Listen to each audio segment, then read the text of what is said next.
ఈరోజు విశ్రాంతి ఉద్యోగుల ఈ సమావేశానికి ఈ ఫంక్షన్కి దాదాపు 2 నెలల నుంచి మేము ప్రయత్నం చేస్తాను.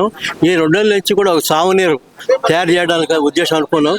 మా కన్వీనర్ శ్రీ బసరాజు ఉపేంద్ర గారు, కో కన్వీనర్ ప్రభాకర్ శ్రేష్ఠి గారు, ఇంకా ఇతర మెంబర్లు అందరూ కూడా 12 మంది బ్యాచ్ మొదలు పెట్టుకొని దీనికి ముఖ్యంగా పెద్దలు సుబ్బయ్య గారు జిల్లా union president, retired employees union president, తర్వాత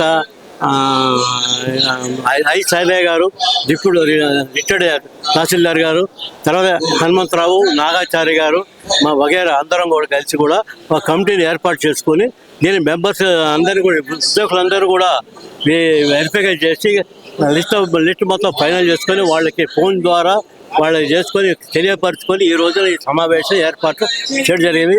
దాదాపు 250 మంది దాకా రావడం జరిగింది. ఈ 250 మంది మెంబర్స్ కూడా రోల్ అయిపోయారు. దీని మొత్తం లిస్టులో వచ్చారు. అందరూ కూడా హాజరయ్యారు. చాలా ఘనంగా జరిగింది. ఇది 2వ యానివర్సరీ డే, విశ్రాంతి ఉద్యోగం 2వ యానివర్సరీ డే కాబట్టి అందరూ సంతోషం పడుతున్నారు.